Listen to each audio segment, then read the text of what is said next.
పోలవరంపై రోతపత్రం, మద్యంపై రోతపత్రం, ఇసుకపై రోతపత్రం, శాంతి భద్రతలపై రోతపత్రం, ఆర్థిక పరిస్థితిపై రోతపత్రం, ఇలా రోజుకో రోతపత్రం విడుదల చేస్తున్నారు. ఏంటబ్బా అనుకున్నారు ప్రజలు.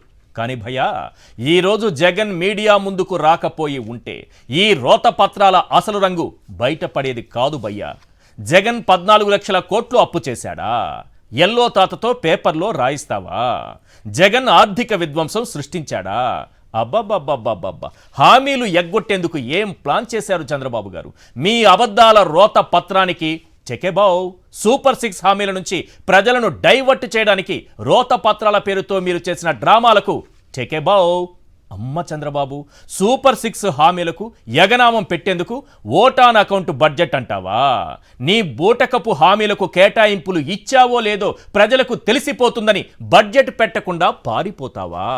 నువ్వు బడ్జెట్ పెట్టకపోవడానికి జగనే కారణమని ఎల్లో మీడియాలో ప్రచారం చేస్తావా? అమ్మ చంద్రబాబు, ఈరోజు జగన్ ప్రెస్ మీట్ పెట్టకుండా ఉంటే, పవర్ పాయింట్ ప్రజెంటేషన్ ఇవ్వకుండా ఉంటే నువ్వు చెప్పే అబద్ధాలే నిజమని ప్రజలు నమ్మే ప్రమాదం ఏర్పడేది. ఏదైతేనే జగన్ సరైన సమయంలో రంగంలోకి దూకారు. నీ ఒక్కొక్క అబద్ధాన్ని సంస్కారవంతంగా ఉతికారేస్తుంటే నీ అబద్ధాలకున్న మురికే కాదు, 75 ఏళ్లుగా పేరుకుపోయిన తుప్పు కూడా వదిలిపోయింది. రోజుకో పవర్ పాయింట్ ప్రజెంటేషన్ ఇస్తావా? రోజుకో రోతపత్రం విడుదల చేస్తావా? దాని నిండా అబద్ధాలు అచ్చేస్తావా? వాటినే ఎల్లో మీడియాలో ప్రచారం చేస్తావా? ఇప్పుడు రోతపత్రాల బండారం బట్టబయలైపోయింది. బాబుగారు, పోలవరంపై రోతపత్రం విడుదల చేసి జగన్ 4000 కోట్లు మాత్రమే ఖర్చు చేశారని అబద్ధం చెప్పావు. కానీ జగన్ 8044 కోట్లు ఖర్చు చేశారని కేంద్ర మంత్రి వాస్తవాలు బయటపెట్టి నీ రోతపత్రం చెంప చెళ్ళుమనిపించారు. ఇదంతా పక్కన పెడదాం. ఈరోజు జగన్ గారు చెప్పిన విషయంలో నిజం ఉందో లేదో ఈ 10 ప్రశ్నలకు మీ రోతపత్రంపై ఒట్టేసి నిజం చెప్పండి చంద్రబాబు గారు. క్వశ్చన్ నెంబర్ 1, 2019లో నువ్వు దిగిపోయే నాటికి 2,72,000 కోట్లు అప్పు ఉంది. అవునా కాదా? రోతపత్రాల బాబు నిజం చెప్పు. క్వశ్చన్ నెంబర్ 2, 2024లో జగన్ దిగిపోయే నాటికి ఆ అప్పు 7,48,000 కోట్లు మాత్రమే. అవునా కాదా? రోతపత్రాల బాబు నిజం చెప్పు. క్వశ్చన్ నెంబర్ 3, 14 లక్షల కోట్లు అప్పు అని దుష్ప్రచారం చేసి గవర్నర్తో 10 లక్షల కోట్లని అబద్ధం చెప్పించావు. అవునా కాదా? రోతపత్రాల బాబు నిజం చెప్పు. క్వశ్చన్ నెంబర్ 4, అప్పులపై అసలు నిజాలు చెప్పాల్సి వస్తుందని ఓటాన్ అకౌంట్ పెట్టి తప్పించుకుంటున్నావు. అవునా కాదా? రోతపత్రాల బాబు నిజం చెప్పు. క్వశ్చన్ నెంబర్ 5, పూర్తి స్థాయి బడ్జెట్ పెడితే సూపర్ 6 హామీలకు కేటాయింపులు లేవని తేలిపోతుంది. అవునా కాదా? రోతపత్రాల బాబు నిజం చెప్పు. క్వశ్చన్ నెంబర్ 6, నువ్వు దిగిపోయే నాటికి ఖజానాలో 100 కోట్లు ఉంటే జగన్ దిగిపోయే నాటికి 8,000 కోట్లున్నాయి. అవునా కాదా? రోతపత్రాల బాబు నిజం చెప్పు. క్వశ్చన్ నెంబర్ 7, తిరుపతి యూనివర్సిటీలో పెద్దిరెడ్డి నిన్ను కొట్టారనే కోపంతో ఆయనపై ఆయన కుటుంబంపై కక్షగట్టావు. అవునా కాదా? రోతపత్రాల బాబు నిజం చెప్పు. క్వశ్చన్ నెంబర్ 8, ఏపీలో మద్యం బ్రాండ్లపై బాగా తాగినోడు కూడా నీలా అబద్ధాలు చెప్పలేడు. అవునా కాదా? రోతపత్రాల బాబు నిజం చెప్పు. క్వశ్చన్ నెంబర్ 9, పోలవరానికి జగన్ 4,167 కోట్లు ఖర్చు చేశారని నువ్వు చెబితే 8,044 కోట్లు ఖర్చు చేశారని కేంద్రం తేల్చింది. అవునా కాదా? రోతపత్రాల బాబు నిజం చెప్పు. క్వశ్చన్ నెంబర్ 10, రషీద్ దారుణ హత్యను డైవర్ట్ చేయడానికే మదనపల్లెలో ఫైళ్ల దహనం అంటూ గగ్గోలు పెట్టావు. అవునా కాదా? రోతపత్రాల బాబు నిజం చెప్పు. ప్రజలు అడుగుతున్నటువంటి ఈ 10 ప్రశ్నలకు సమాధానం చంద్రబాబు నాయుడు గారు చెప్పాలి. ఎందుకంటే ఈరోజు జగన్మోహన్ రెడ్డి గారు పవర్ పాయింట్ ప్రజెంటేషన్ ఇచ్చిన తర్వాత వాస్తవాలేంటో ప్రజలకు అర్థమైంది. ఒక్కసారి అసలు అప్పులెంత, మనకి విభజన సమయంకు ఉన్నటువంటి అప్పులెంత, తరువాత చంద్రబాబు నాయుడు గారు 5 ఏళ్ల పాటు 2014 నుంచి 19 వరకు సృష్టించినటువంటి సంపద ఎంత? ఆయన సంపద సృష్టిస్తారు, అప్పు కాదు సార్, అది సంపద. ఆ సంపద ఎంత? ఆయన సృష్టించినటువంటి సంపద ఎంత? అలాగే 2019 నుంచి జూన్ 2024 వరకు జగన్మోహన్ రెడ్డి గారు చేసిన అప్పు ఎంత? నేను అప్పనే అంటాను, రుణమనే అంటాను. కానీ చంద్రబాబు నాయుడుగా వారు చేసింది మాత్రం సంపద సృష్టి. ఏఐతో అలెక్సాని అడిగి మరీ సంపద సృష్టించారు. ఒకసారి ఈరోజు పవర్ పాయింట్ ప్రజెంటేషన్లో జగన్ గారు ఇచ్చినటువంటి వాస్తవాలని ఒకసారి స్క్రీన్ పైన చూపించండి. ఎస్, క్లియర్గా ఉంది, ఒక్కసారి గమనించండి సార్. మనకి as on the date of state bifurcation, as of May 2019 అంటే end of TDP regime, as of June 2024 చాలా క్లియర్గా ఉంటుంది సార్, అందరూ గమనించాలి ఇది. ఇందులో రాష్ట్ర విభజన సమయానికి 1,18,051 కోట్ల రూపాయల అప్పుంటే చంద్రబాబు నాయుడు గారు దిగిపోయే టైంకి 2019 మే నాటికి 2,71,798 కోట్లకు చేరింది సార్ అది.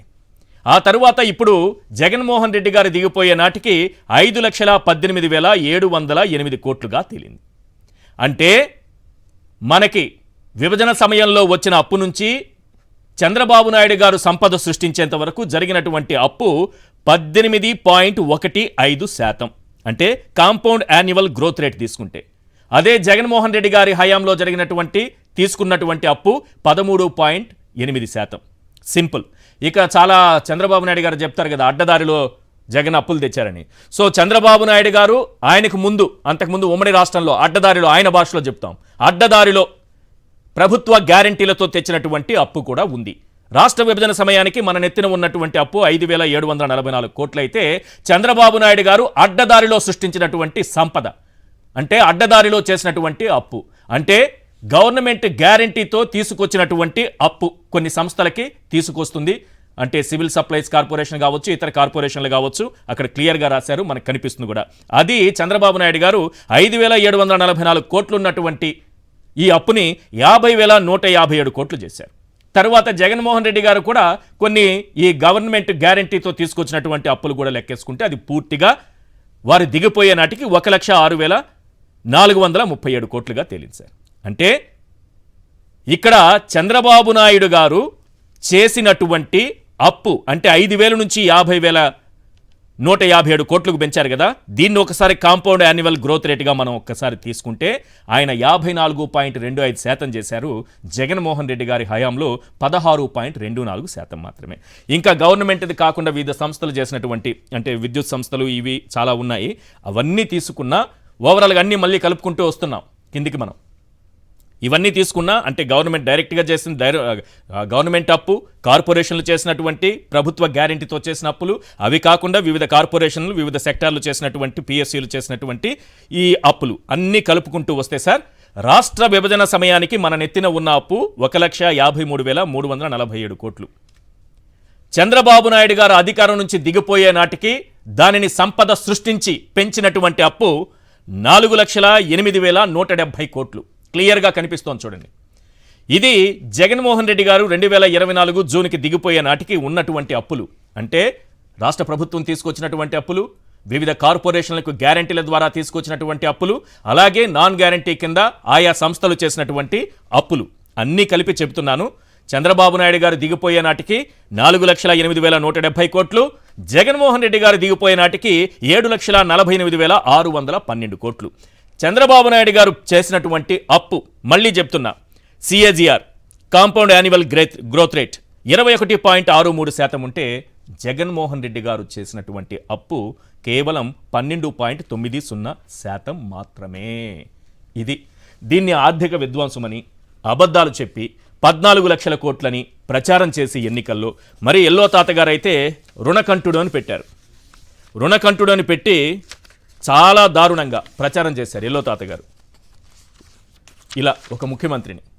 కానీ మన చంద్రబాబు నాయుడు గారు 22 రోజుల్లో 14,200 కోట్లు అప్పు చేశారు.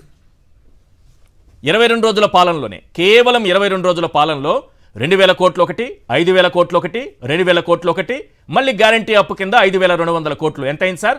14,502 కోట్లు, 200 కోట్లు, 14,500 కోట్లు దాదాపు.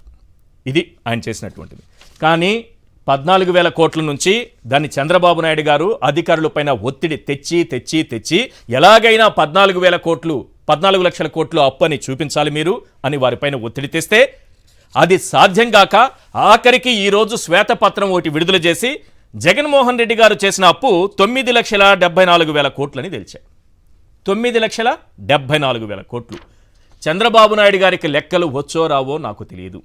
ఆయన ఎవరికి ఈ బాధ్యతలు అప్పగించారో ఆ అధికారులకైనా లెక్కలు వచ్చో రావో నాకు తెలియదు. చంద్రబాబు నాయుడు గారు ఏం చదువుకున్నారో ఆ చదువుకున్న దాని ప్రకారం ఒక్కసారి చూద్దాం.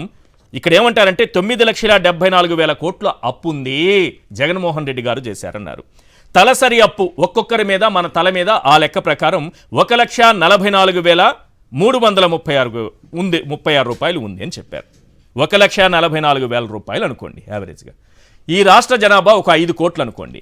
1,44,336 రూపాయలు 5 కోట్ల మందికి లెక్కేస్తే 7,21,000 కోట్లు తేలుతుంది. మరి చంద్రబాబు నాయుడు గారు ఏం చెప్పారు ఇక్కడ? 9,74,000 కోట్లు అని చెప్పారు. 9,74,000 కోట్లు ఎలా అవుతుంది? అప్పుడు జగన్మోహన్ రెడ్డి గారు చెప్పిందే కరెక్ట్ అయింది కదా. ఒక్కసారి క్లోజ్ అది తీసుకోండి. టోటల్ అప్పు చంద్రబాబు నాయుడు గారి తలసరి అప్పులు ఎక్కేసి నేను చెబుతున్నా జగన్మోహన్ రెడ్డి గారి అప్పు దగ్గరే అది తేలుతుంది. ఫుల్ స్క్రీన్ తీసుకోండి. ఇది పరిస్థితి. ఇది వదిలిపెట్టి ఈరోజు ఎందుకు ఈ డ్రామాలు ఆడుతున్నారు తెలుసా? చంద్రబాబు నాయుడు గారు ఎగ్గొట్టాలి, మొత్తం ఎగ్గొట్టేయాలి.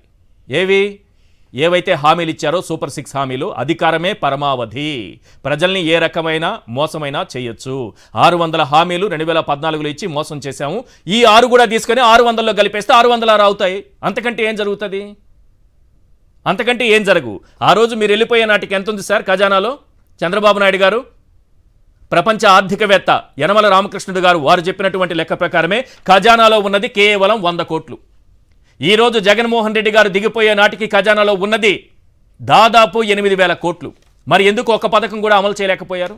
ఎందుకు ఒక పథకాన్ని ఇవ్వలేకపోతున్నారు? ఏం చేస్తున్నారు ఈ డబ్బులన్నీ? ఈరోజు బడ్జెట్ కూడా మీరు ఎందుకు పెట్టలేదు? పాయింట్ నెంబర్ 1, మీరు బడ్జెట్ పెడితే వాస్తవంగా అప్పులెంతో చెప్పాల్సి వస్తుంది. ప్రజలు నిలదీస్తారు. మా దగ్గర అబద్ధాలు చెప్పి ఓట్లు వేయించుకొని 14 లక్షల కోట్లని ప్రచారం చేసి ఇప్పుడు 7,80,000 కోట్ల దగ్గర ఎలా ఆగుతావు చంద్రబాబు అని నిలదీస్తారు ప్రజలు. Point number 1. Point number 2, super 6 హామీలు ఈ బడ్జెట్లో కేటాయింపులు చేయకపోతే అందుకు కూడా ప్రజలు నిలదీస్తారు. దీని నుంచి తప్పించుకోవాలంటే ఏం చేయాలి? బడ్జెట్ పెట్టకుండా పారిపోవాలి. దేశ చరిత్రలో మొట్టమొదటి ముఖ్యమంత్రి బడ్జెట్ పెట్టకుండా పారిపోతున్నటువంటి ముఖ్యమంత్రి. ఈ బడ్జెట్ పెట్టకుండా పారిపోవడానికి కారణం జగన్ అనే అబద్ధాలు చెప్పి దాని పేరుతో శ్వేతపత్రాలు రిలీజ్ చేసి ఆ శ్వేతపత్రాల్లో అబద్ధాలు రాసి అడ్డంగా బుక్ అయిపోయారు. ఈరోజు నేను ఇంకొక విషయం చెప్తున్నా, 2-3 రోజుల నుంచి చెబుతూనే ఉన్నా. మీకు అమ్మఒడి, తల్లికి వందనం కదా, అమ్మఒడి ప్లేస్లో తల్లికి వందనం, తల్లికి వందనం వచ్చేది లేదని క్లియర్గా చెప్పేశా.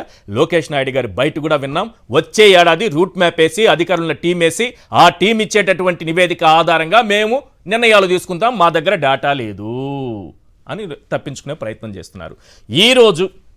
ఈరోజు చంద్రబాబు నాయుడు గారు, ప్రజలందరూ కూడా చంద్రబాబును నమ్మి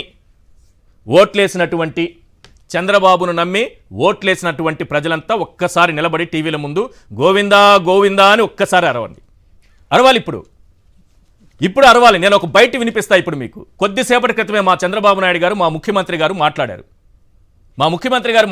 సూపర్ 6 పేరుతో మీకు హామీలు ఇచ్చారు కదా, శ్వేతపత్రాలు, అబద్ధాల శ్వేతపత్రాలు, రోతపత్రాలు రిలీజ్ చేశారు కదా.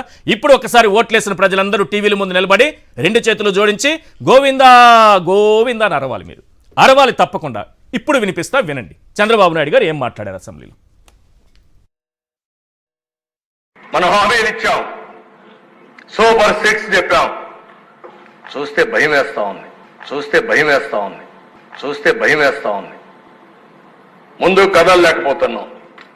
ఈ విషయాలు రాష్ట్ర ప్రజానీకం కూడా ఆలోచించాలి. మనం హామీలు ఇచ్చాం, సూపర్ 6 చెప్పాం. చూస్తే భయం వేస్తా ఉంది. ముందు కదలలేకపోతున్నాం. ఈ విషయాలు రాష్ట్ర ప్రజానీకం కూడా ఆలోచించాలి.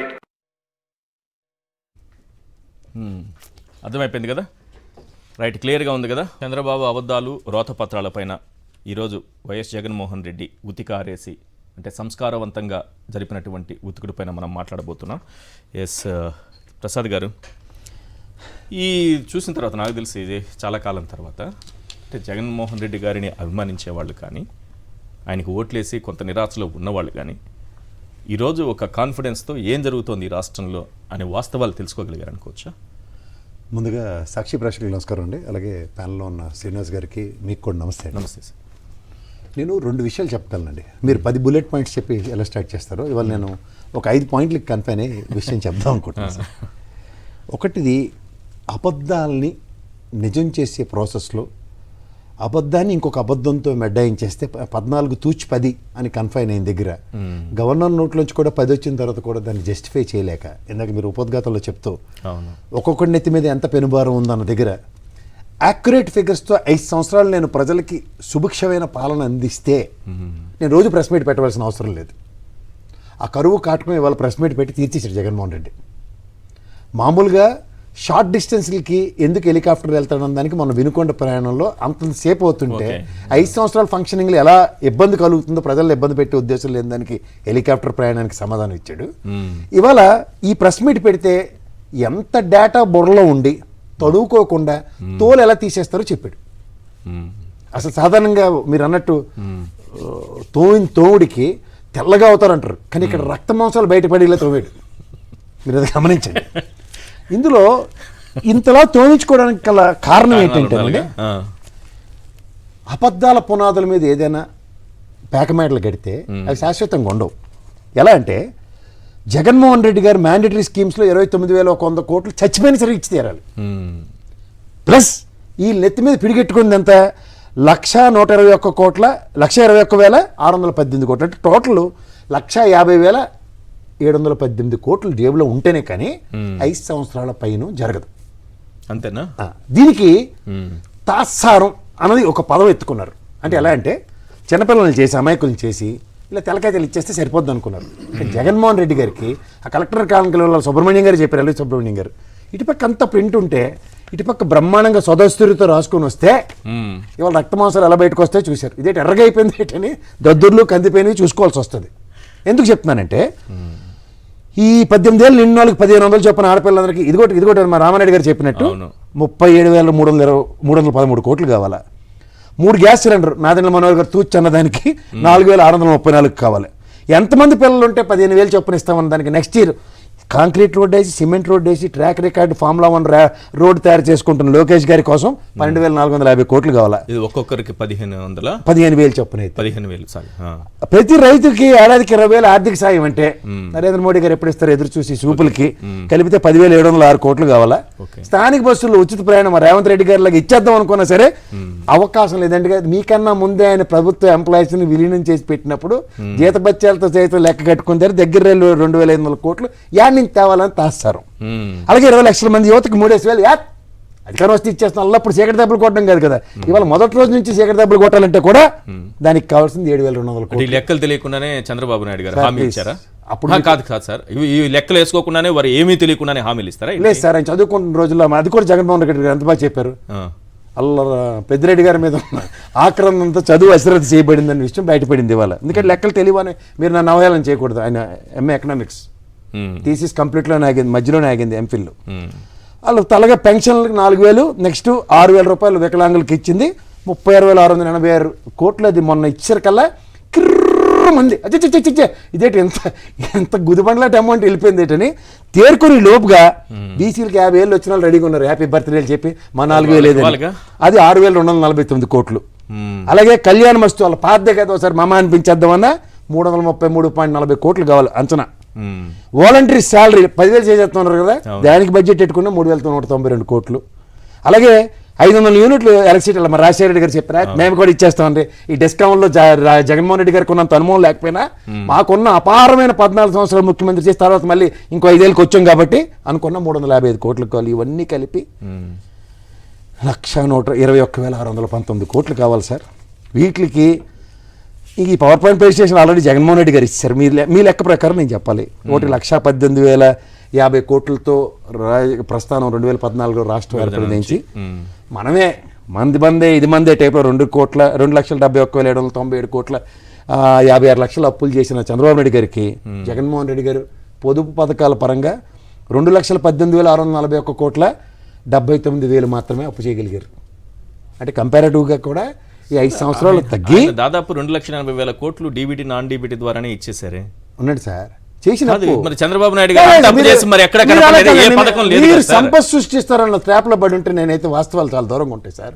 మాకు కావాల్సింది ఏంటంటే ఒక RBI డేటా, ఒక ఆగ్ రిపోర్టు, దేశ ఆర్థిక మంత్రి గారు ప్రవేశపెట్టిన బడ్జెట్లు, రాష్ట్ర బడ్జెట్లే ప్రామాణికంగా ఉంటాయి సార్. మీకు ఇంకోటి చెప్తున్నా, కాగ్ రిపోర్ట్లో లయబిలిటీస్ గ్రోత్ 2014 నుంచి 19 దాకా 21.87% అంటే ఇదే కాగ్ రిపోర్టు మీరందరూ మాటలు భరిస్తూ కూడా మేము కూడా ఆడిట్ చేస్తామని వచ్చి 12.13 కన్ఫైన్ అయింది. ఇందాక మీరు చెప్పిన లెక్క చూడండి, ఒక్కొక్కటి నెత్తి మీద ఎంత భారం ఉందని చెప్పాడంటే చంద్రబాబు నాయుడు గారు ఈ లెక్క కట్టుకున్నా సరే 4,48,000 కోట్లు మాత్రమే రాష్ట్రానికి పరంగా అప్పు చేసిన దానికి, అంటే 4,42,442,442 కోట్లు అవును FRBM లిమిట్స్కి అనుగుణంగా అప్పు చేసింది. ప్లస్ కార్పొరేషన్స్ త్రూగా చేసినవి కూడా దగ్గర ఏవైతే ఉన్నాయో ఇవన్నిటికీ కూడా మొదటి రోజు నుంచి డబ్బులు చూస్తే భయపడిపోయాను అబ్బా అన్న జగన్మోహన్ రెడ్డి గారికి చంద్రబాబు నాయుడు గారికి తేడా చూసారు కదా. ఇందాక మీరు ఏమన్నారు గోవిందకి ఏదో చెప్పారు, ముందు చూపించాను.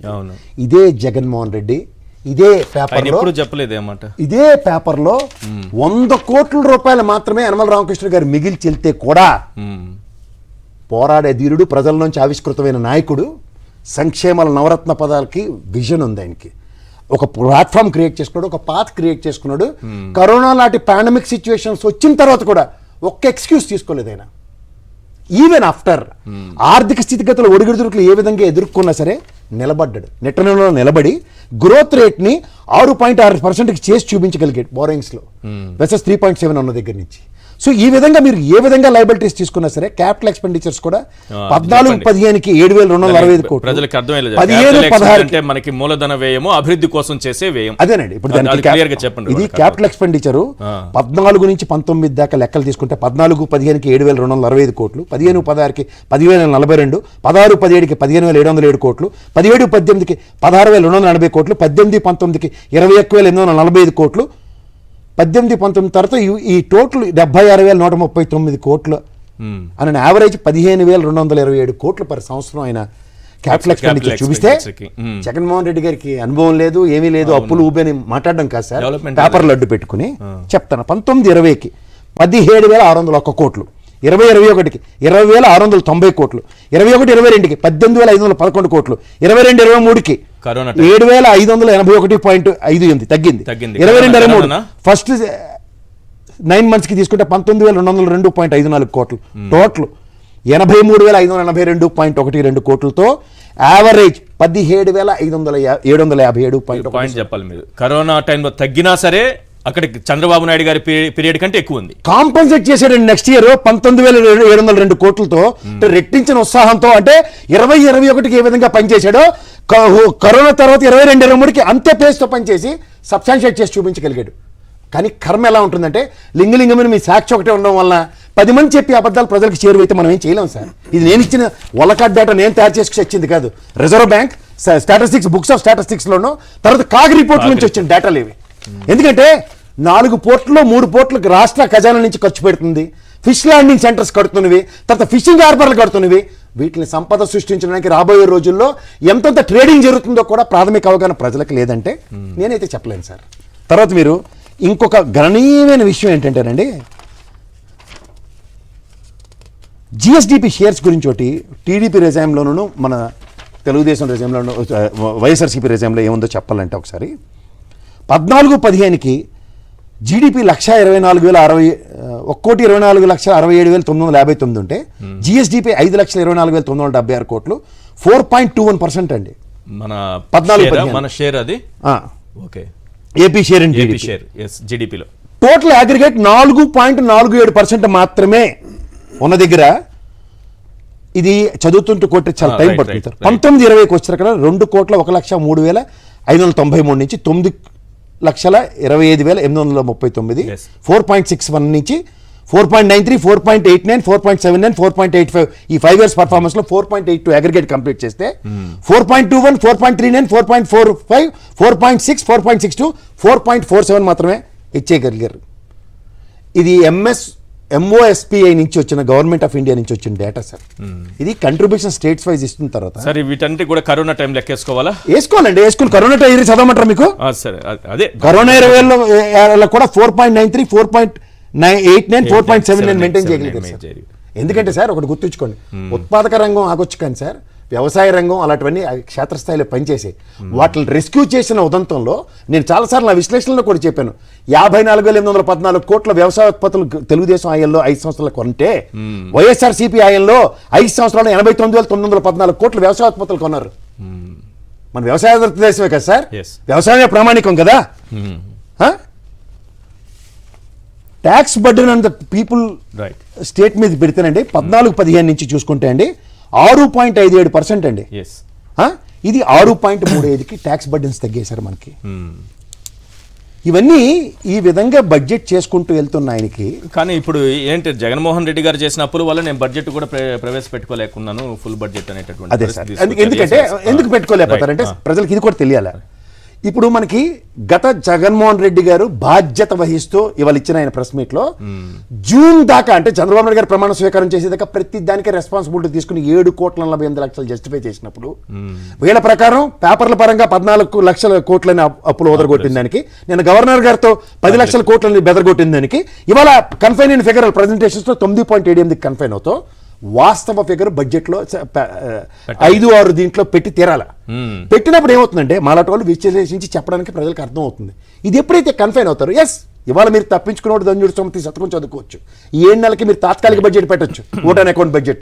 నెక్స్ట్ ఫైనాన్షియల్ ఇయర్ లో గత బడ్జెట్ అంటే జగన్మోహన్ రెడ్డి గారు పెట్టిన బడ్జెట్ కి మీరు ఓటాన్ అకౌంట్ పెట్టిన బడ్జెట్ కి లాస్ట్ బడ్జెట్ కి ఈ వేరియేషన్స్ అన్ని కాగ్ జస్టిఫై చేయాలి, ఆర్బీఐ జస్టిఫై చేయాలి. ఎవరెవరి దగ్గర నుంచి మీరు తెచ్చిన ఇన్ఫర్మేషన్స్ చేశారో ప్రజలకి ఇప్పుడు కాదు రేపు ఫిబ్రవరి మార్చిలో తేటతెల్లం అవుతుంది సార్. రైట్. శ్రీనివాస్ గారు, ఈరోజు బడ్జెట్ కూడా ప్రవేశపెట్టుకోలేనటువంటి పరిస్థితి కల్పించారు మీరు. చంద్రబాబు నాయుడు గారు ఒక పవర్ పాయింట్ ప్రజెంటేషన్ ఇచ్చి ఈ ఆర్థిక పరిస్థితి పైన 9,74,000 కోట్ల అప్పులు చేశారు. సో నేను ఏమీ చేయలేని పరిస్థితిలో ఉన్నాను, ఎన్నో హామీలు ఇచ్చేసాను, ఇప్పుడు ఏమీ చేయలేని పరిస్థితిలోకి వెళ్ళిపోయాను, ప్రజలు నన్ను అర్థం చేసుకోవాలని చేతులు ఎత్తేశారు. దీని అంతటి కారణం ఏంటంటే మీరు అని చూపిస్తున్నారు, వేలు మీ వైపు చూపిస్తున్నారు. సార్ మీకు ముందుగా అలాగే కేఎస్రావు గారికి అలాగే పానలిస్టులకి రాంబాబు, సాక్షి రాంబాబు గారికి, సాక్షి వీక్షకులందరికీ కూడా నా హృదయపూర్వక నమస్కారాలు సార్. ఈరోజు రాష్ట్రం మొత్తం కూడా ఒక సంచలనంగా మారింది. చంద్రబాబు నాయుడు ఎంతటి మోసగాడు, ఎంతటి దుర్మార్గమైనటువంటి మాటలు ప్రజలకు చెప్పి మోసం చేశాడు, అధికారంలోకి రావటానికి ఎన్ని అబద్ధాలు చెప్పాడో, అబద్ధాలు చెప్పి ఈరోజు మీరు చూపించినటువంటి క్లిప్పింగ్లో సిగ్గు లేకుండా నిస్సిగ్గుగా ఏం చేయాలి, అప్పులు పాలైపోయింది రాష్ట్రం అంటున్నాడు.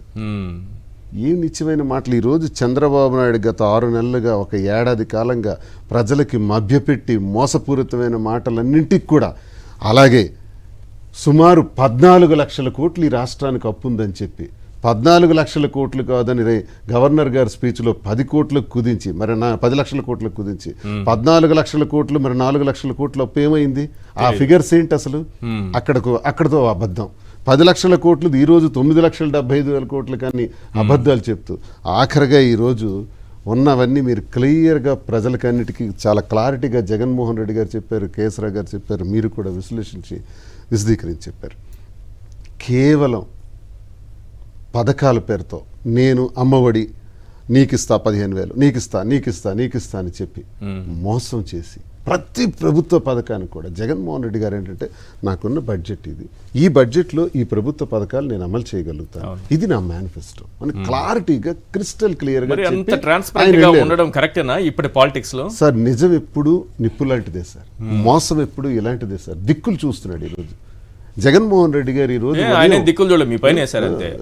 ఈరోజు జగన్మోహన్ రెడ్డి గారు మా నాయకులు క్లియర్గా క్రిస్టల్ క్లియర్గా నిష్కర్షగా ఎంత అద్భుతంగా ప్రతి వివరాన్ని కూడా వైన్స్ గురించి మాట్లాడారు, మైన్స్ గురించి మాట్లాడారు, అలాగే పోలవరం శ్వేతపత్రం మీద కూడా మాట్లాడారు. ప్రతి శ్వేతపత్రం మీద కూడా బడ్జెట్లో 5 ఏళ్లలో జగన్మోహన్ రెడ్డి గారు చేసిన ప్రతి వివరాన్ని కూడా క్రిస్టల్ క్లియర్ గా చెప్పారు. ఈ రోజు బడ్జెట్ సమావేశాలు జరుగుతుంటే ఓటాన్ అకౌంట్ బడ్జెట్ పెట్టుకున్నారంటే గత 3 నెలలకి ఎన్నికల సందర్భంగా గత 3 నెలలు పెట్టుకోవడం జరిగింది. మళ్ళీ ఇప్పుడు సెప్టెంబర్ వరకు 14,000 కోట్లు ఒకవైపు అప్పుకి రెడీ అవుతూ, మీరు అన్నట్టు 65 లక్షల రూపాయలు పర్ డే అనుకుంటాను, అది రెడీ అవుతూ ఈ అప్పుని చేయటానికి సిద్ధపడి నువ్వు ఈరోజు ఓటాన్ అకౌంట్ పెట్టుకున్నావంటే కేవలం ఒకే ఒకటి రీజన్ సార్, ఈ ప్రభుత్వ పథకాలన్నిటికీ బడ్జెట్ ఫినాన్స్ ఎలకేషన్ చేయలేక. ఇప్పుడు కేసరావు గారు చెప్పినట్టు, ఆయన చెప్పినట్టు లెక్క ప్రకారం అయితే అది ఎలకేట్ చేయాలి, చేయలేవు కాబట్టే నువ్వు ఈ రోజు ఓటాన్ అకౌంట్కి వెళ్ళావు. నీకు ఈ విషయం సూపర్ 6 అనౌన్స్ చేసిన రోజు నీకు ఈ విషయం తెలీదా? మీకున్న ఎక్స్పీరియన్స్ లో చెప్పండి. చంద్రబాబు నాయుడు గారి గురించి తెలుసు మీకు, 2014-19 పరిపాలన చూశారు కదా, ఇప్పుడు సూపర్ 6 ఉంటుందా పోతుందా? ఇంకేం super six sir? Super six ఎగ్గొట్టడానికి ఇవన్నీ 6 కొడితే బాల్ లాంగ్ నుంచి బయటికి పోతుంది సార్. బాల్ సూపర్ సిక్స్ ని ఎగ్గొట్టేయడానికి, పోలవరం ఎగ్గొట్టేయడానికి, అన్ని ప్రభుత్వ పథకాలను కూడా ఎగ్గొట్టేసి ఒక్క అమరావతిలో వాళ్ళ ల్యాండ్ రికవరీస్, వాళ్ళ పెట్టుబడులన్నీ రికవరీ చేసుకోవడానికి 5 ఏళ్ల నాటకం ఆడతాడు, మోసం చేస్తాడు. మొన్ననే చెప్పాడు కదా, ఒక వీడియో కూడా రిలీజ్ అయింది, నేను ఎటువంటి స్కీమ్స్ అమలు చేయలేను, ఓన్లీ అమరావతి మన అమౌంట్ రికవర్ చేసుకోవడం, దట్స్ ఆల్. అంతకు మించి చంద్రబాబు నాయుడు ఇంకేమీ చేయడు సార్, మోసం చేస్తాడు. ఈ రోజు నేను ఒకటే అడుగుతున్నా, ఆ రోజు ఈరోజు ఎవరైనా రియాక్ట్ అవుతారా అని చూశాను టీడీపీలో. జగన్మోహన్ రెడ్డి గారు ఇంత అద్భుతంగా ప్రజెంటేషన్ ఇచ్చిన తర్వాత విశ్లేషకులు, విమర్శకులు ముక్కును వేలేసుకున్నారు. ఇది నిజమా? ఇంత క్లారిటీగా ఉన్నప్పుడు 7 లక్షల కోట్ల పై వరకే అప్పు ఉంటే ఆయనేంటి 10 లక్షలు 14 లక్షల కోట్లు అంటాడు? ఇది గవర్నర్ చేత కూడా అబద్ధం చెప్పిస్తాడు, ఇది ఇది ఒక రాజ్యాంగ అధినేత చేత కూడా అబద్ధం ఆడిస్తాడా? ఇంత దుర్మార్గమా అని అందరూ అనుకుంటున్నప్పుడు టీడీపీ వాళ్ళు ఏం రియాక్ట్ అవుతారని చూస్తే పయ్యావుల కేసు రియాక్ట్ అయ్యాడు. పయ్యావుల కేసునా? సార్ దమ్ముంటే ఈ రోజు జగన్మోహన్ రెడ్డి గారు ఇచ్చినటువంటి స్టేట్మెంట్స్ పైన మొత్తం పైన ఒక్క టీడీపీ వాడికి దమ్ముంటే రియాక్ట్ అవ్వమనండి సార్. మా ఉప ముఖ్యమంత్రి గారు ఉన్నారు పవన్ కళ్యాణ్ గారు, ప్రశ్నిస్తాను అంటారు. దమ్ముంటే ముందు సమాధానం చెప్పమనండి సార్. ఈ అబద్ధాలకి ఏం సమాధానం చెప్తాడు పవన్ కళ్యాణ్ అని నేను అడుగుతున్నాను. ఒక ముఖ్యమంత్రి, ఉప ముఖ్యమంత్రిగా ఏంటి రియాక్షన్? నువ్వు ఎందుకు మౌనముని ఇలా ఉన్నావు? మౌనం వహిస్తున్నావేంటి? ప్రతిదీ ప్రశ్నిస్తానన్నావు కదా. ఈరోజు చంద్రబాబు నాయుడు గవర్నర్ చేత అబద్ధం ఆడించాడే. మళ్ళీ ఇప్పుడు 9.5 లక్షలకు, ఇప్పుడు 7.5 లక్షల కోట్ల వరకు మేము ప్రూవ్ చేస్తుంటే దానికి సమాధానం చెప్పలేక పయ్యావుల కేసు అంటాడు.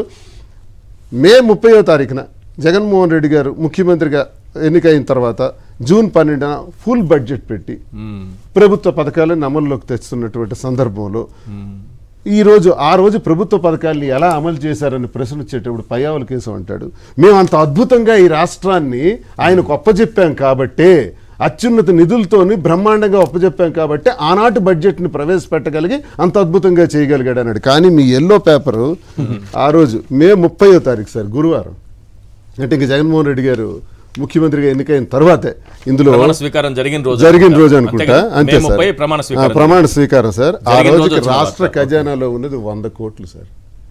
100 కోట్లకి ఈనాడు మహానుభావుడు చూడండి 100 కోట్లు ఉంది సార్. ఖజానాలో ఉన్నది 100 కోట్లు సార్. అక్కడ నుంచి మీరు ప్రయాణం మొదలు పెట్టారా? 7,000 నుంచి 8,000 బడ్జెట్ పెట్టకుండా పారిపోతున్నారు. మరి పయ్యావుల కేసు అంటాడు సార్, పయ్యావుల కేసు అంటాడు, మేము పూర్తిగా మంచి అద్భుతంగా ఎటువంటి అప్పులు లేకుండా, ఎటువంటి ఇబ్బందులు లేకుండా మేము ఈ ఖజానాను అప్పచెప్పాము జగన్మోహన్ రెడ్డికి అన్నాడు. మరి నిజం చెబితే తల ముక్కలైపోతుంది అనేది మీరు అంటున్నారు కదా సమాధానం. పయ్యావుల కేసుకు దమ్ముటి సమాధానం చెప్పమనండి.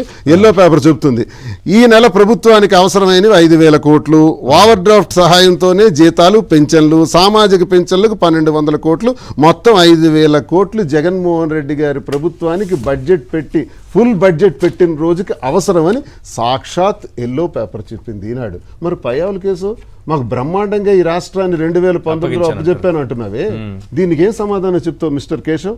సమాధానం మీరు చెప్పాలా. నేను మీ కౌన్సిల్, నువ్వు అంటున్నావు కౌన్సిల్ మెంబర్స్ రాలేదు, నేను బాగా చెప్పి ఉండేవాడిని కౌన్సిల్ మెంబర్గా, నేను ఎమ్మెల్సీగానే అడుగుతున్నా, దమ్ముంటే నువ్వు రేపటిలోగానే రియాక్ట్ అవ్వాలి, ఈ రోజైనా రియాక్ట్ అవ్వాలి. ఇలాంటి దౌర్భాగ్యమైన పరిస్థితుల్లో ఇచ్చిన ప్రతి ఒక్క మాటను కూడా తూచా తప్పకుండా 99% మేనిఫెస్టోని అమలు చేస్తూ, 8 ఫిషింగ్ హార్బర్లు నిర్మాణం చేస్తూ, 4 పోర్టులని నిర్మాణం ప్రారంభించి శరవేగంగా చేస్తూ, భోగాపురం పోర్టు కూడా ఒకవైపు శరవేగంగా పనులు జరిపిస్తూ అభివృద్ధి. సార్ మేము అధికారంలో ఉన్నది మా లెక్క ప్రకారం 2.5 ఏళ్ళు కరోనాతో పోయింది. కరోనా సమయంలో దిగ్బంధం, పాండమిక్ సిచ్యువేషన్, ఆ సిచ్యువేషన్ ఎదుర్కొంటూ మిగతా 2.5 ఏళ్లలోనే ఇంత అభివృద్ధిని జగన్మోహన్ రెడ్డి గారు చేస్తే అబద్ధాలు చెప్పి ల్యాండ్ టైటిలింగ్ యాక్ట్ మీద కూడా దుర్మార్గమైనటువంటి, ఈరోజు జగన్మోహన్ రెడ్డి గారు చెప్పినటువంటి మాట, ల్యాండ్ టైటిలింగ్ యాక్ట్ పైన రేపు చరిత్రలో ఎప్పుడైనా సరే మళ్ళీ అదే ల్యాండ్ టైటిలింగ్ యాక్ట్ కోసం ఈ రాష్ట్రం ఎదురు చూడాల్సిన పరిస్థితి వచ్చేసింది. ఇప్పుడు వీళ్ళు ఎదురు చూసి భూముల రీసర్వేని మళ్ళీ ఆలోచిస్తున్నానని చంద్రబాబు నాయుడు గారు చెప్పేశారు ఆల్రెడీ. ఎందుకంటే నిర్మలా సీతారామన్ గారు చెప్పారు, భూ సంస్కరణలు, ఈ సంస్కరణలన్నీ తీసుకొచ్చిన వాళ్ళకి అదనంగా కొంత రాష్ట్ర ప్రజలకు కల్పిస్తామని చెప్పారు. వెంటనే చంద్రబాబు నాయుడు గారు రాష్ట్ర ప్రజలందరికీ కూడా మీడియా ద్వారా అడుగుతున్నాను, తెలుగు ల్యాండ్ టైటిలింగ్ యాక్ట్ ఒక మోసపూరితమైందని, జగన్మోహన్ రెడ్డి గారు ఫోటో వేసుకున్నారని, ఆ ఆస్తులన్నీ జగన్మోహన్ రెడ్డి గారికి వెళ్ళిపోతాయని దుష్ప్రచారం చేశాడే చంద్రబాబు నాయుడు. చంద్రబాబు నాయుడు దుష్ప్రచారం చేసి మోసం చేసినటువంటి చంద్రబాబు నాయుడు ఆ చట్టాన్ని ఇప్పుడు రద్దు చేస్తానని మొదటి సంతకం కింద పెట్టాడే, ఆ సంతకానికి ఇప్పుడు కేంద్ర ప్రభుత్వం వ్యతిరేకిస్తుంది. ఎవరైతే ల్యాండ్ టైటిలింగ్ ఏ రాష్ట్రంలో అయితే సక్రమంగా అమలు చేసుకోగలుగుతారో ఇన్సెంటివ్స్ 50% ఇస్తామని చెప్పి సీతారామన్ గారు ఆమె బడ్జెట్ ప్రసంగంలో పార్లమెంటు సాక్షిగా చెప్పారు. మిస్టర్ చంద్రబాబు నాయుడు, ఇప్పుడు ఏం చేస్తావో చెప్పు. వెనక్కి తీసుకుంటావా చట్టాన్ని? ల్యాండ్ టైటిలింగ్ యాక్ట్ని వెనక్కి తీసుకోగలుగుతావా? జగన్మోహన్ రెడ్డి గారు చేపట్టినటువంటి ల్యాండ్ టైటిలింగ్ యాక్ట్ ఈ రాష్ట్రానికి, ఈ దేశానికి అవసరం అని ఒప్పుకుంటావా లేదా? లేకుంటే నిన్న నిర్మలా సీతారాం గారు అనౌన్స్ చేసినటువంటి ఆ వెసులుబాటుకి నువ్వు అర్రులు చాచకుండా, ముందుకు వెళ్లకుండా వెనక్కి ఆగిపోతావా? రాష్ట్రాభివృద్ధికి నువ్వు ఒక మూర్ఖంగా తయారై మోసం చేస్తావా? చెప్పు, సమాధానం చెప్పు. చూడు, నీకు ఇంకా 15 రోజులు, గట్టిగా 50 రోజులు అయినప్పటికీ ఇన్ని మోసాలు బయటపడ్డాయి. మిస్టర్ చంద్రబాబు నాయుడు, మిస్టర్ ఉప ముఖ్యమంత్రి పవన్ కళ్యాణ్ గారు, మీరు సమాధానాలు చెప్పాలి. మేము రావని, మేము కౌన్సిల్కి రావని మేము సరదా పడిపోక మిస్టర్ పయ్యావుల కేశవ్, వస్తాం, నిలదీస్తాం, ప్రశ్నిస్తాం. ఈ రోజుతో సమావేశాలు పూర్తయినాయి. మొత్తం అందరూ అధ్యక్షులతో పాటు అందరూ వెళ్తున్నారా? సార్, మా నాయకుడికి మీరు ఇప్పుడు జగన్మోహన్ రెడ్డి గారి గురించి అడుగుతున్నారు. జగన్మోహన్ రెడ్డి గారు కౌన్సిల్కి ఇప్పుడు అసెంబ్లీకి వెళ్ళాలంటే నేను ఒక మాట్లాడుతాను. మేము ఒక లేఖ రాసాం స్పీకర్ గారికి. వాళ్ళు పులివెందుల ఎమ్మెల్యే అంటున్నారు.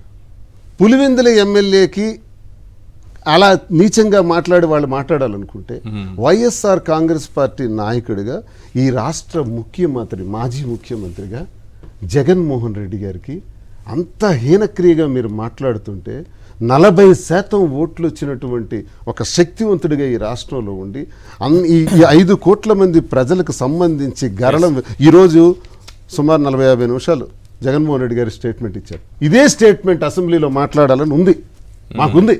మేము బయలుదేరాం సార్, మొన్న బయలుదేరాం సార్, నల్ల బ్యాడ్జ్ వేసుకుని మేము బయలుదేరాం సార్. బయలుదేరినప్పుడు ఎమ్మెల్సీలు 41 మంది, 11 మంది ఎమ్మెల్యేలు అందరం కలిసి వెళ్తుంటే పోలీసులు మా మీద దౌర్జన్యం చేసి మమ్మల్ని తోసేసి సాక్షాత్తు మా నాయకుడినే అసెంబ్లీకి రానివ్వకుండా అడ్డుపడుతుంటే, ముందుకు మేము వెళ్ళి మళ్ళీ కూర్చుంటే మార్షల్స్ అడ్డుపడుతుంటే, మరి మీరు సభలోకి ఎలాగ మాకు రాణిస్తారు?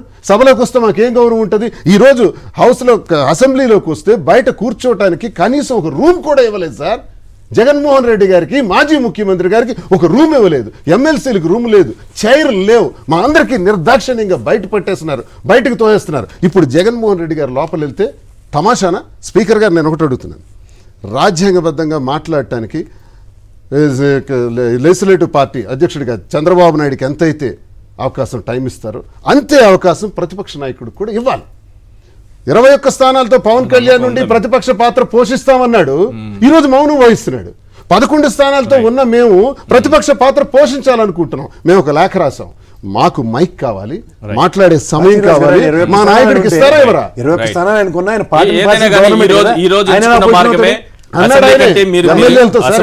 మీరు చెప్పాలనుకున్న అంశాన్ని చాలా పర్ఫెక్ట్ గా చెప్పగలిగారు అనిపించింది ఈ రోజు ఎంచుకున్నటువంటి మీడియా ద్వారా, మీరు ఎంచుకున్నటువంటి మీడియా ద్వారా.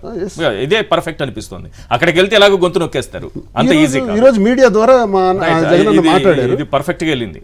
ఎస్, రాంబాబు గారు ఏం చెప్తారు సార్? ఈ రోజు జగన్మోహన్ రెడ్డి గారి పవర్ పాయింట్ ప్రెజెంటేషన్ ఓవరాల్ గా ఒక ముఖ చిత్రాన్ని ఆవిష్కరించారని చెప్పొచ్చు. చంద్రబాబు నాయుడు గారు రిలీజ్ చేస్తున్నటువంటి శ్వేతపత్రాలు, అందులో ఉన్నటువంటి అబద్ధాలు, ఏ ఉద్దేశంతో వారు అన్ని కూడా డైవర్ట్ చేసుకుంటూ వెళుతున్నారు, ప్రజలను ఎలా డైవర్ట్ చేస్తున్నారనే అంశాలకు సంబంధించి ఎలా అనిపించింది ఓవరాల్గా ఈ రోజు కార్యక్రమం?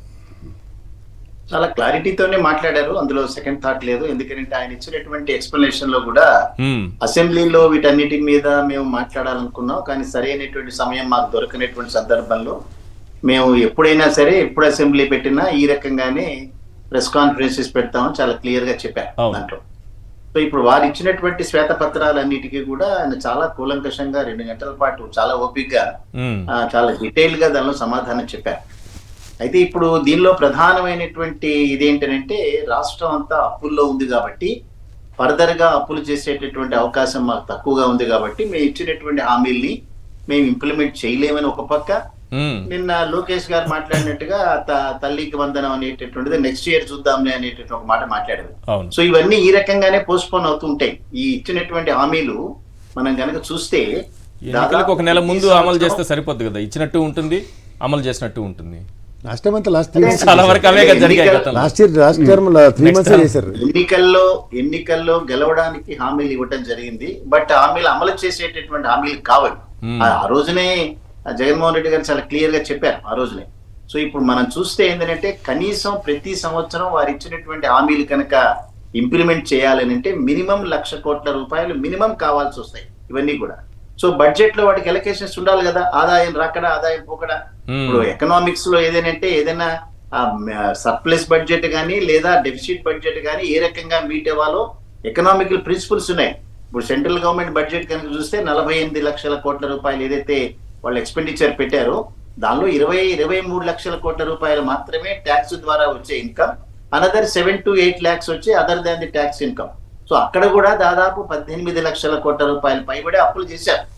అప్పులు చేసినంత మాత్రాన ఇదేదో దీనిలోకి వెళ్ళింది అనేటటువంటి ఆర్గ్యుమెంట్ కి మనం యాక్సెప్ట్ చేయం. కానీ ఆ అప్పులు చేసిన తర్వాత ఎన్ని రకాలైనటువంటి వెల్ఫేర్ స్కీమ్స్ కండక్ట్ చేశారు, ఎట్లా వెళ్ళింది అనేటటువంటిది లాస్ట్ గడిచినటువంటి పార్లమెంట్ లో నిర్మలా సీతారామన్ గారు చాలా క్లియర్ గా చెప్పారు.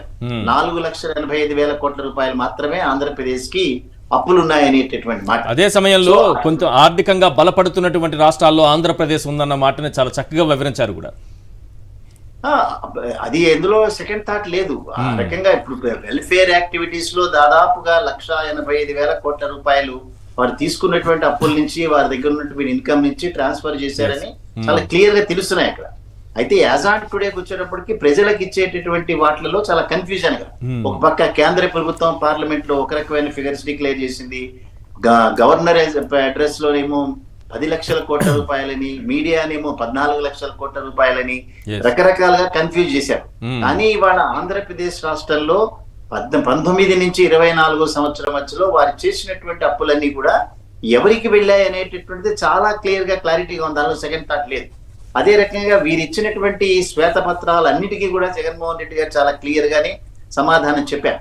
ఇప్పుడు గనక మనం చూస్తే వాళ్ళు అమరావతికి ఏదైతే 1,00,000 కోట్ల రూపాయలు పైబడి కావాలని అడిగారో, అదే రకంగా వారు ఇచ్చినటువంటి హామీలు ఏవైతే అడిగారో ఈ 5 సంవత్సరాల కాలంలో మినిమం 7 నుంచి 9 లక్షల కోట్ల రూపాయలు అప్పు చేస్తే తప్ప హామీలు అమలు కావు. ఏ హామీ కూడా అమలు కాదు, ఇంక్లూడింగ్ పెన్షన్ అనేటువంటి హామీలు కూడా అమలు కావు ఇవన్నీ కూడా. అందుకనే ఇంటెలిజెంట్ గా వాళ్ళ ప్రాధాన్యతల్లో అమరావతిని మాత్రమే డెవలప్ చేయాలి. కాబట్టి కేంద్ర ప్రభుత్వంతో 15,000 కోట్ల రూపాయలు గ్రాంట్ అనేటటువంటి ఒక మాట చెప్పించుకున్నారు. చేస్తారు గ్రాంట్ కాదు, గ్రాంట్ అని ఎక్కడ చెప్పలేదు. గ్రాంట్ అంటే లెటరల్ ఏజెన్సీస్ ద్వారా ఇచ్చేటటువంటి దాన్ని మేము గ్యారంటీగా నిలబడతాం. తర్వాత క్లియర్ గా వారు చెప్పారు, అది వాళ్ళు పే చేస్తారా మేం చేస్తామని తర్వాత తీర్చుకుంటాం. సో చివరికి ఆంధ్రప్రదేశ్ రాష్ట్ర ప్రభుత్వమే 15,000 కోట్ల రూపాయలు వడ్డీతో పాటు చెల్లించాల్సినటువంటి పరిస్థితి వస్తుంది ఇవన్నీ కూడా.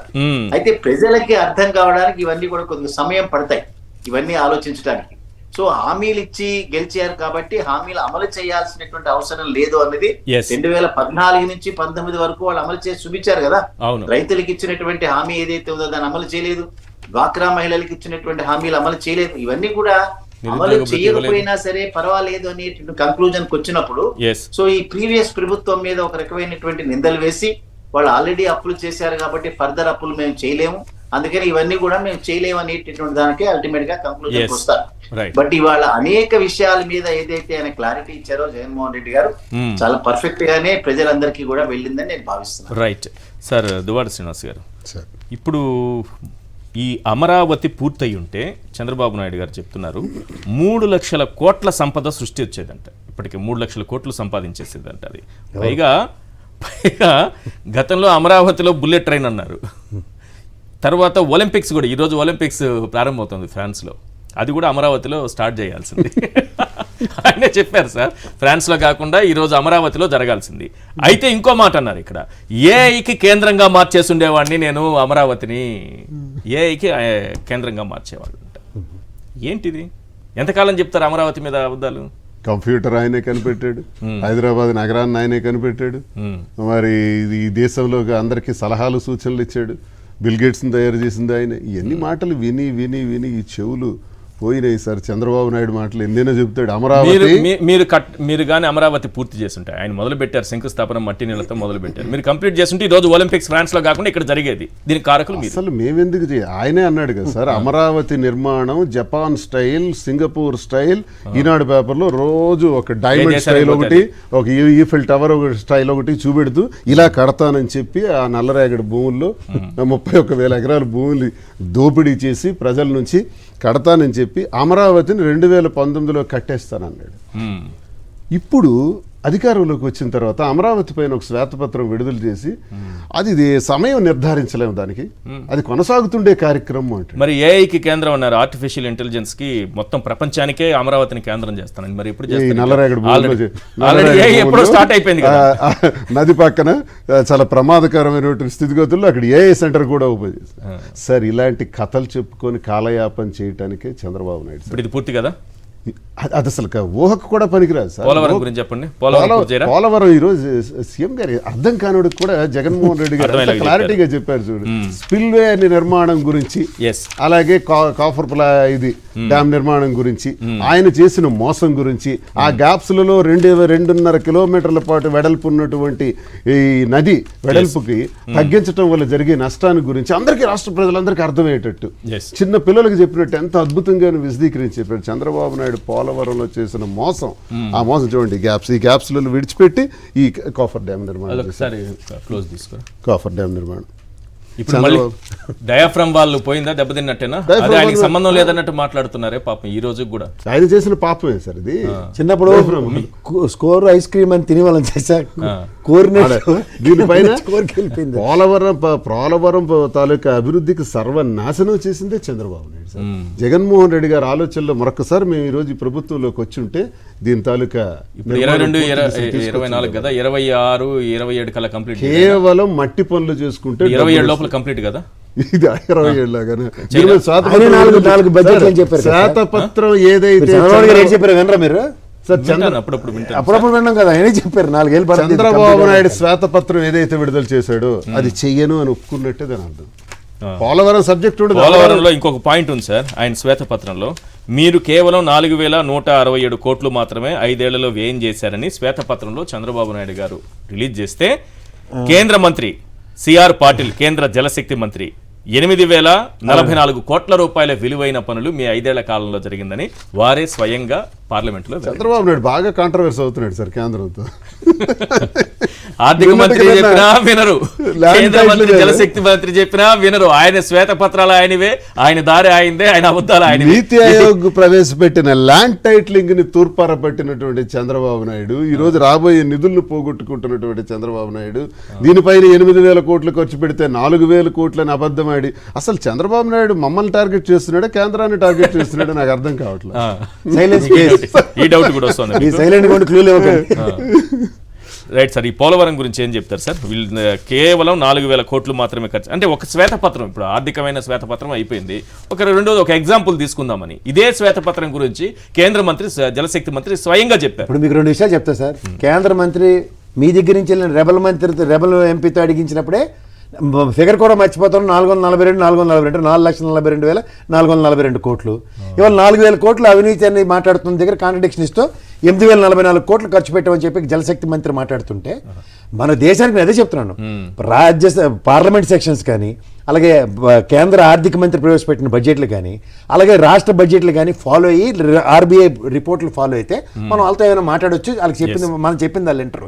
వాళ్ళు లేడీకి లేచిన ప్రయాణాలకు నోటికి వచ్చిన రాతలు రాసుకునే పేపర్లని వాటిని ప్రామాణికంగా తీసుకుని ఇక్కడ ఉన్న ఆ జాతీయ పార్టీ అధ్యక్షులు కూడా వాటిని ప్రామాణికంగా మనందరికీ చెప్పి ఇదే నమ్మండి అని చిన్నపిల్లలకి చూడండి చంద్రబాబు కథలు చెప్పినట్టు, ఆ చంద్రబాబు వస్తుందని భ్రమలో తిన్నట్టుగా మనం గాడిదల్లో పెరిగిన తర్వాత కూడా అదే కథలు చెప్పి మన భ్రమల్లో ఉంచుతామంటే వాస్తవానికి దగ్గరగా ఉన్నాం దూరంగా ఉన్నాం వాళ్ళే తేల్చుకుని చెప్పాలి.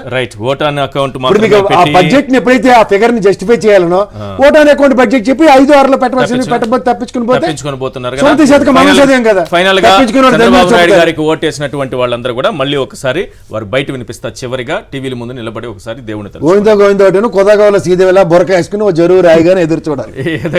ఆ బయట చివరిగా ప్లే చేయండి. చంద్రబాబు నాయుడు గారికి ఓటేసినటువంటి ఆయన ఇస్తాననే పథకాల నమ్మకంతో ఇవన్నీ కూడా ఆయన ఇచ్చినటువంటి హామీలు నమ్మి, సూపర్ 6 హామీలు నమ్మి, అది కాకుండా మళ్ళీ మేనిఫెస్టో మేనిఫెస్టోలో చాలా ఉన్నాయి వాటన్నిటిని నమ్మి ఓటేసినటువంటి ప్రజలకు ఈరోజు అసెంబ్లీ సాక్షిగా చంద్రబాబు ఏం చెప్పారో ఒకసారి అది ప్లే చేస్తే టీవీల ముందు అందరూ నిలబడి ఒకసారి దండం పెట్టుకుంటారు. ప్లీజ్ ప్లే చేయండి.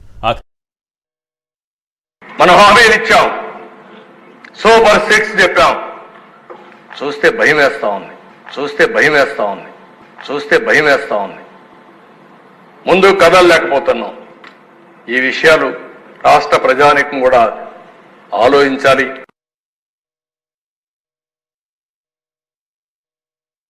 మనం హామీలు ఇచ్చాం, సూపర్ 6 చెప్పాం. చూస్తే భయం వేస్తా ఉంది, చూస్తే భయం వేస్తా ఉంది. హామీలు ధైర్యంగా ఇచ్చి ఇప్పుడు చూస్తే భయం వేస్తుంది. అందుకే సార్ ఫస్ట్ బాల్ వేయగానే ఫస్ట్ ట్రైల్ బాల్ అంటారు కదా, దాన్ని 6 కొట్టేసారు, బయటకు వెళ్ళిపోయింది. ఆ బాల్ ఎత్తుక్కునే కార్యక్రమం అంతకన్నీ థ్యాంక్ యూ సార్. ప్రసాద్ గారు చర్చలో పాల్గొన్నందుకు, శ్రీనివాస గారు, రాంబాబు గారు, thank you so much sir. ఇది వాళ్ళ చర్చా కార్యక్రమం. చూస్తూనే ఉండండి సాక్షి టీవీ.